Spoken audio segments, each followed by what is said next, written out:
in our agenda, we have Ms. Sweelan Renaud. Sweelan Renaud is an early career ocean professional committed to ocean literacy and conservation. She has a specialized background in marine biology and biodiversity conservation through her bachelor's and master's degree from the University of the West Indies.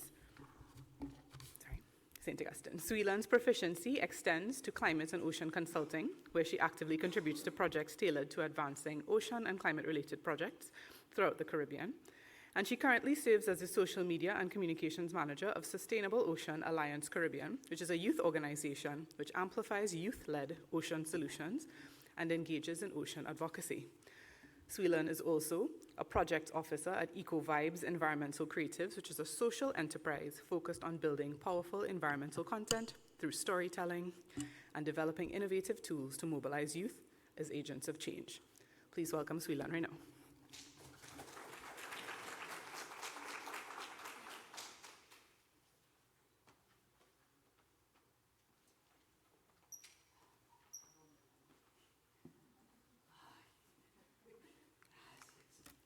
Good morning, everyone.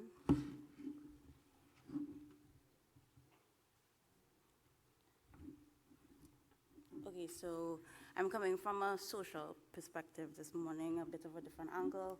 I will be discussing ecosystem-based approaches, community engagement, and knowledge assessment. And the tool for knowledge assessment would be knowledge, attitudes, and practice surveys of a vulnerable coastal community in Trinidad about ecosystem-based approaches for disaster risk reduction and climate change adaptation, a validation study. So, to set the scene a little bit, so I'm from Trinidad and Tobago. That's a small island developing state in the Caribbean. Our EEZ, exclusive economic zone, is 15 times more than land. So we are surrounded by more water than we have land. And what constitutes a vulnerable coastal community is that they have lower geographic elevations, they tend to have higher population densities, and because of this, they are susceptible to climate-related disasters.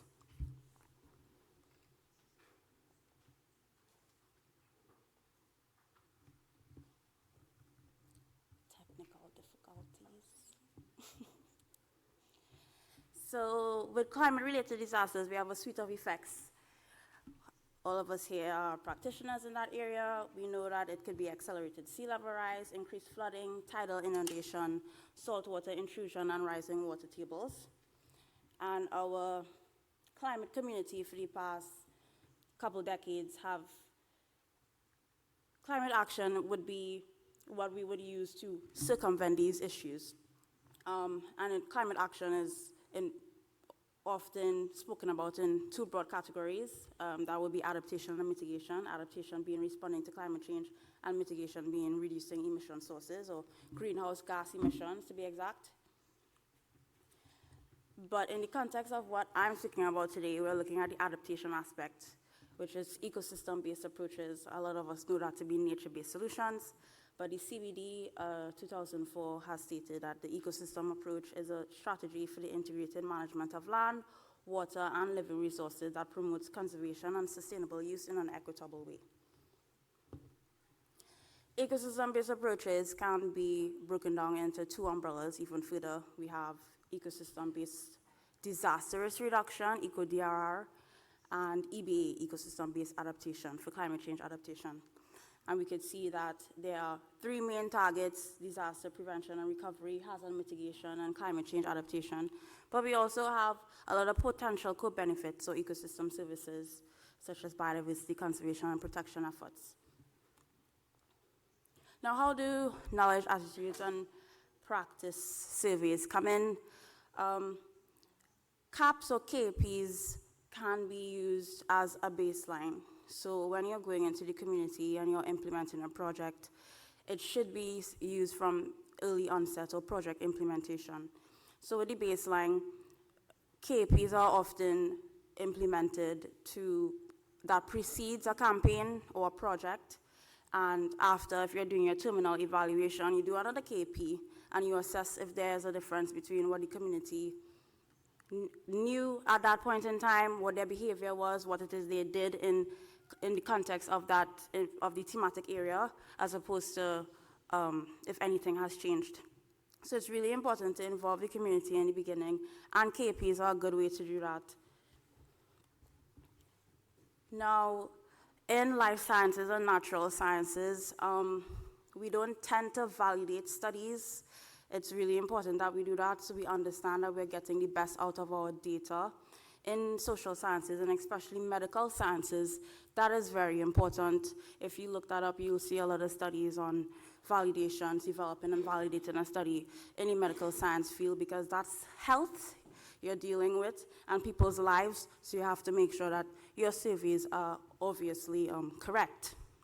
So that's what I'll be doing here today, running you through a validation. So, of course, with any questionnaire, you start off with your instrument development. And of course, given that it's a knowledge, attitudes, and practice surveys, we will have 3 domains, K, A, and P, and of course, our demographic domain.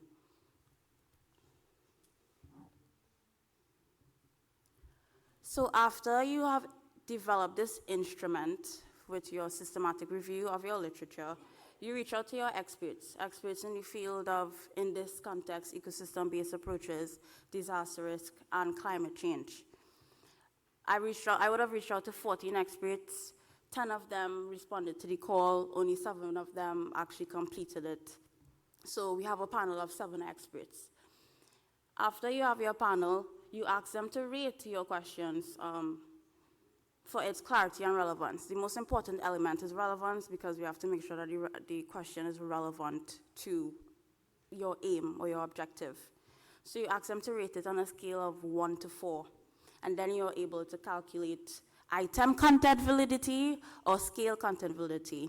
And scale content validity is in 2 approaches.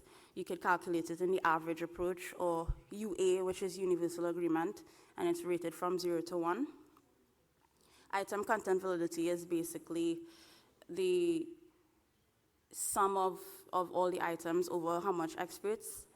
And then scale content validity would be the average of that. The universal agreement would be your raters must rate at least 3 or 4. That would be the highest. So it's a no-go. If it's 1 or 2, it would be considered low. 3 and 4, they must rate it. So the UA approach is more conservative. You can use both.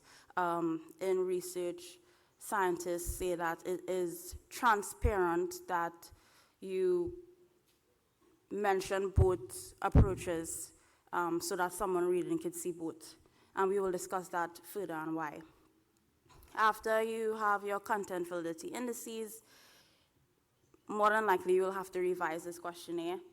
So after revision, for, in this case, questionnaire modification included an exclusion of 1 item, rephrasing of items, format improvement, and additional questions, because scientists would obviously have their suggestions on what it is they think should be content within your instrument.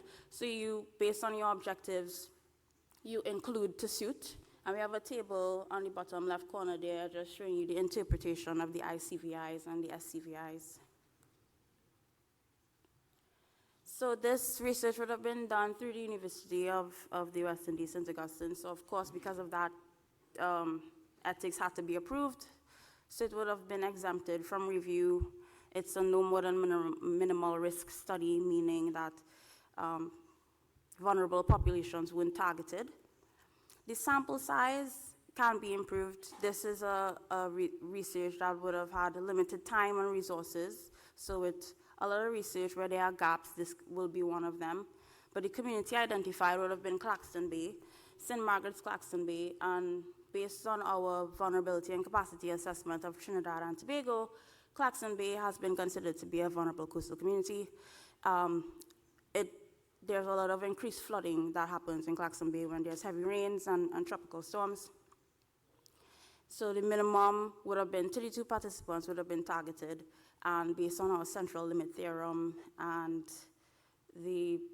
to detect a power of prevalence of change, 30 participants and more would be an ideal target population. Phase validity now is really important. That's where you go out into the community and you talk to your participants. these are the individuals that need to understand what you're asking, because you're getting that data back from them. So it's important that you go out into the community and you assess if they understand your instrument. So it assesses readability and understandability. The inclusion criteria would have been small, making sure that participants were over the age of 18 and from Claxton Bay. And now these comments, if interviewers would have been trained, does this person have a weird facial expression? Do they have weird body language? Do they look like they don't understand what you're asking? And this is really important so that you can revise the question, so that you can later go out and do a main study. Now, after face validity, it's important to do reliability. And in doing reliability, you employ Cronbach's alpha. It's a measure of internal consistency of your instrument. It also assumes tau equivalence, which basically means that one item must assume it must be unidimensional. Your item shouldn't be, essentially, with your item, with each question or your item, it should be testing for one thing. There shouldn't be multiple underlying variances in each question. And with statistical analysis, simple frequency and descriptive statistics would have been employed as well. So quickly, for results, after you would have revised this instrument, 29 items remained. With the standard, it surpassed that standard, so all of them had very good relevance. One item, however, had a low clarity value, but the item was not deleted, it was revised, and this would have been based on expert advice. On the flip side, one item had a great standard for both elements, but it was deleted, and this would have been based on expert advice. And you as a researcher and your objective, you would assess which questions you would delete or you would keep. So for a quick table looking at relevance and clarity and the three different domains, knowledge, attitudes, and practices, and then looking at the average and the universal approach, we could clearly see in yellow highlighted that it wasn't doing too great, and that is why researchers tend to tell persons that are validating studies to make sure and report these values, because it's a bit more transparent and you could be a bit more accountable. So the lower values could be advocated to a higher number of experts. So an increase in the number of experts tends to make consensus difficult. So overall, we could constitute, or we could argue that the content validity constitutes an appropriate level for each domain. However, it's a double-edged sword, because the more you need more experts, ideally, to reduce chance agreement between your experts or your raters. And it's also recommended to repeat the process until saturation is achieved. Face validity, the results would have been that 3 items would have been revised in the knowledge domain, and obviously the process was necessary to gauge the respondents' readability and understandability, and it informed the final iteration of the final questionnaire. So quickly, with demographics, skipping through to the CAP domain means this study is more of a validation. It's not a main study, but based on the participants, you could see there the mean scores and the knowledge, the attitudes, and the practice domains, as well as the minimum and maximum scores that would have been achieved. And with reliability, the CAP domains had Cronbach alphas of 0.79, 0.55, and 0.61. So both knowledge and practice domains were interpreted as having an acceptable internal consistency. The attitude domain was considered low. This could have been because of a smaller number of items or a weak intercorrelation amongst those items. Essentially, the entire instrument had a Cronbach alpha of 0.77, which is considered a good reliability estimate.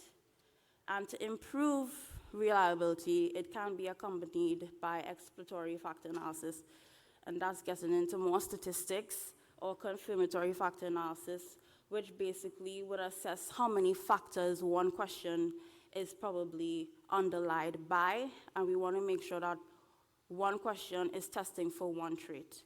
We don't want one question testing for more than one different thing. It needs to be one thing. The questionnaire is recommended to be rolled out to other coastal communities and used as a building block for future research. So just quickly, limitations with this study, or specifically content validity. It's a very rigorous and iterative process. So even after you have reached out to your experts, you probably should reach out to them again within 2 weeks or a month and ask them, could you please go over this again until we get a better score? Because that's ideally what we want. There would have been time constraints with respect to the research itself. And it's a very subjective process, meaning that you, as a researcher, will set the objectives of your raters or your experts. So their educational background, is it going to be 5+ years and more? What would be their experiential background? So someone with more experience than someone else may have more knowledge, or probably think that their knowledge is the best because they've been in the field for a longer time, but based off of what your objective is as a researcher, you will decide what questions remain and what questions doesn't. And for Cronbach's alpha, it assumes items within a scale are consistent. So if you haven't done the statistics to make sure that these things are consistent, then that could really skew your data. Another thing with exploratory or confirmatory factor analysis is that it assumes a large sample size, which is 200. So that's something to also consider when doing validations. So just to conclude, in this study, a newly developed questionnaire was validated.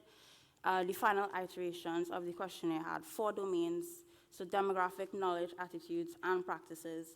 And it has quantifiably demonstrated that the 133 item KP overall is content valid and reliable, and this could be used as an instrument, a foundation for future research, and to be rolled out in other coastal communities and assess what people know about beaches, what they know about seagrasses, mangroves, coral reefs, etc.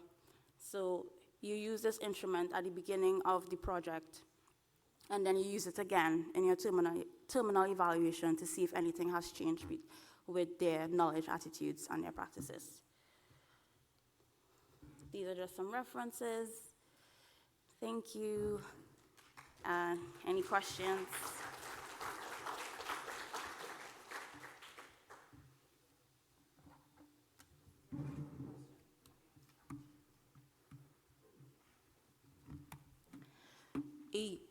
Yes, so conducting a test-retest reliability would strengthen the reliability of the instrument.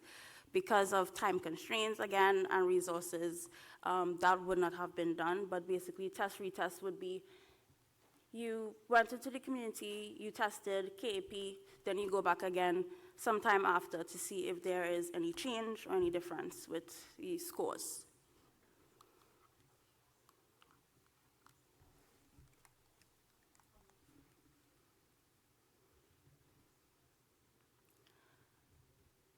I don't have a lot of experience working with local communities, but with specifically this research, they tend to be very engaging when you talk to them about issues dealing with climate change, ecosystem-based approaches. They understand that it is a problem, and then they have solutions. So that would have, but I don't have any big challenges per se to share with you today.